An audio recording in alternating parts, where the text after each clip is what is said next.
To be honest, Reagan was way off. Way, way off. I think Reagan should have shut it down and just, prep for Olympia. I understand the show was in his backyard in his Toronto, so from Canada. So it makes sense for him to do it. It's like homecoming, but at the same time, I think it would have been nice for him to just shut it down. I understand, he's a professional bodybuilder, so he has to compete to make money. That's his livelihood. That's how he take care of himself and his family and stuff like that.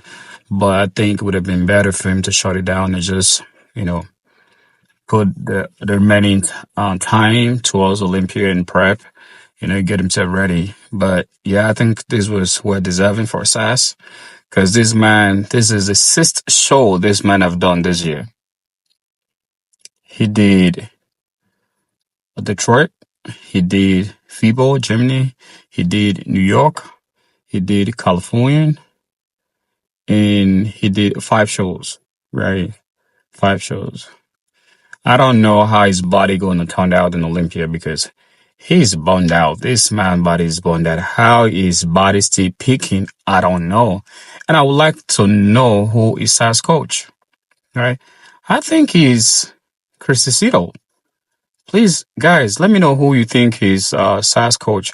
But I think it's Crisicito if I'm not mistaken. But if it's not the one, please, guys, let me know. When you look at it, they're both. SAS is not at his best. Even SAS leg is not, firing like it was in the beginning of the season because his body's tired, just stay on prep. This man is be on prep for the 6 Sabi almost the whole year, So, yeah, for him to finally not give up and get a qualification to Olympia, yeah, is really, really beautiful. I really, I respect him for that. Is not everybody. Some of us don't just have that patience. Some of us, they say patience is a virtue. So some of us don't have that patience. Some of us don't have that endurance. That's hunger to just keep going and going and going and going. Like when you're so close, so close, so close. Some, it's more like it was stripped away from you, and and you feel that way, but you keep coming. This man is a testament of don't give up, keep going.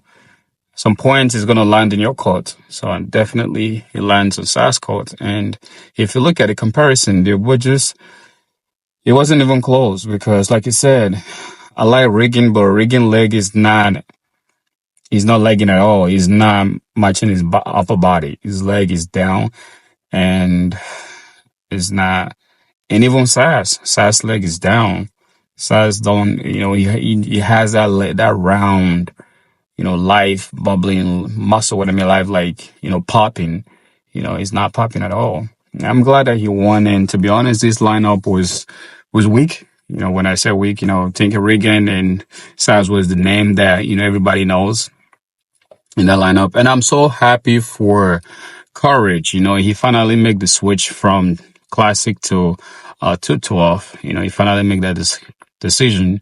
And it's really, really good pro debut for him to, cross over and get a qualification right away.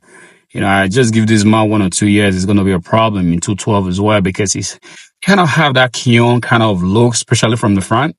Good leg, good chest, good arm, round shoulders and all of that. He's pretty dense and has a brown bubbling muscle.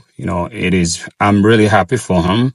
I think the competition wasn't really with the guy that was competing with him. He wasn't that dense, but it was a great lineup because this was his pro debut. This guy has been competing in 212 as 212 guys, and he just make that that transition this season from classic to 212. And I'm so glad that he nailed that he nailed this condition and he take that win. I think when you look at him, I think the only thing that's going to be a little bit a knock on him is going to be his hamstrings because this is 212. 212 is a different. The muscle demand to compete in 212 is way different from classic. So I know he knows exactly what he's doing. Having his coach is definitely going to work and put a size on that hamstrings and put some weight on that lower back. And before I continue, guys, please please. You guys have been doing a great job. You guys have been doing incredible job in terms of, you know, the conversation, the comment section, and the subscription.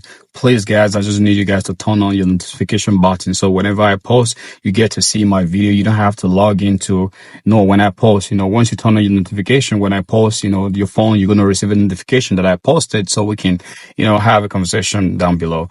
This was my prediction. I predicted that Branch was going to win because he has one of the most prettiest physique in classic division. Very, very balanced. Thin waist, big legs, with good lines, good shoulders, good arm, perfect vacuum. Everything is just on point. Feels like he was meant to compete in classic division. That is why any shows he enters, trust me, 80% of the time he always wins, except he misses mark or the person that compete against him is almost as good as him, and the person bring this condition. Look at it. Look at this guy. The structure, the balance, the waist, the arm, the shoulders, the lat, everything is on point. So there's no way he was going to miss. There was no way he wasn't going to get his Olympia qualification for 2025. Congratulations to Branch for qualifying for Olympia 2025. Let me know what you guys think in the comment section below. For those of you that is Branch fan, please subscribe, share, and let me know what you guys think. Yeah, it was, there's not much I can really say about him. This guy was something else. Yeah, that brought me to, myself, guys, you guys know I was going to compete, and I keep telling you guys. And this was some of the pictures from the show. To be honest with you, Oklahoma show was the best show I've ever done in terms of the organization, when it comes to the hospitality, the handling of the athletes, and everything was on point. I have never gone to a show that was well organized as Oklahoma Pro AM, and definitely I'm going to do that show next year. Is a show I'm definitely going to do next year. So those are the pictures from the show. I missed my mark. Things didn't happen the way I wanted it. I think I would blame myself for it. And, I didn't really, execute the game plan 100%. But, guys, I'm still on prep, and, I'm 2 weeks out from Alabama, and I make sure I'm going to correct everything that happened from this show and make sure to get everything right. And I will keep you guys posted, and I have more video coming about me. And, that brought me to the next person in this video. Let me know what you guys think in the comment section below. And, you guys are open to criticize me and tell me whatever you think, how my feelings is not going to get hurt about it. I don't really care. I appreciate people opinions and other people opinion, whether it's constructive or not. He keep make us a better people. I saw this picture today, so I just wanted to compete. I just want to compare these two pictures, right? The one on the right was when he was prepping for New York, that he had injury, he put off, right? He put out, excuse me.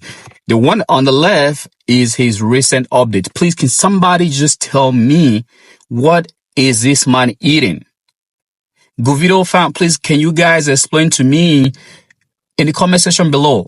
If you're a Brazilian and you're my subscriber, you're watching this video, please, can you tell me what this man is on, what the food he's eating, what the gym he work out at? Look at the difference between, let's say, when we're in New York, like a month ago or a month and a half ago. Look at this man's leg. Look at the difference in his legs. Or this year Olympia is going to be crazy. This guy legs is bananas. Like, this is ridiculous. This is preposterous. Please, can somebody, Brazilian fans, please, can you guys tell me exactly where this man train at? I think I need to I need to relocate for a minute and go to Brazil and go find this guy, coach or whatever, or his trainer. Because this guy leg is crazy. Yeah, I understand genetics, but at the same time, genetics without work, genetics without a proper game plan, trust me, is bullshit, right? This my leg is crazy. Like, I always appreciate guys that have good legs, because I know leg and back is the most difficult body part to train. Even if you do have the genetics, it still take a lot of work to improve it. Trust me, it still take a lot of work. Just that when you have a deficiency or you don't have a good structure, then it might take you harder to get it. But for those that do have that wheels, when they put in the work, bro, it's crazy. And I'm saying it now. This dude, if he bring this package, trust me, he's gonna do well in Olympia. Confirm, Tonio is doing Dubai. So what do you guys think? Do you guys think that Tonio can beat Berouz and Dinasher in William? Because Dinasher is definitely doing it. And this guy is the defending champion, Berouz. You guys think that this guy is going to do back to back like everyone is doing right now? Do you think he can win? Let me know in the comment section below. Do you guys think he can win Dubai Pro? Because he's doing it, right? You've confirmed that he's doing it. I think he's going to knock that out and go straight to Olympia, because now everybody's going to show back to back to back to back, knocking everything out of the park. If, like you said, you can knock them. A lot of people are like, why these guys keep competing show to show, taking qualification from others? But trust me, that's our job. Is what we do for a living. So if you win one show, it should be that should be a momentum for you to go to the other show. As long as your body's fresh, your body can carry it. You're not having any complications. You're not struggling to make weight. You're not struggling to, why not? You can win 5 shows on the road. If that happens, so be it. Enjoy it. Enjoy the process and keep going and keep winning, So I don't think anybody should knock the other person just because he's winning from show to show. They said, oh, you shouldn't go. You should have let somebody else win. Then let the person come beat me, right? So if you beat me, you take it. But if you can beat me, I take it. So yeah, let me know what you guys think in the comment section below. Do you guys think like Antonio can beat Berouz and every other guys in Dubai and bring home I think it's $100,000 from the show? Please, guys, subscribe, share, comment. That's the only thing you guys can really do for me, because when you guys share this content, share it and with your friends, relative, and so on and so forth. And, that's how the algorithm is going to recognize it and share it to other people. The platform get bigger. I can bring some of you as a guest, we talk, and, that's when they're trying to get bigger, so we can, have our own space in this social media place to have our own conversation and stuff like that. So thank you for those of you that subscribe to me. Like I always say, you guys are the true MVP. And for those of you that haven't subscribed that watch, please subscribe, share, comment. Subscription is free. I will talk to you guys soon. I'll see you guys in the next one. I'll keep you guys posted about my show about Alabama. And I still have more content coming about the show that I just did. But thank you guys. I appreciate you guys. Peace. I'm out.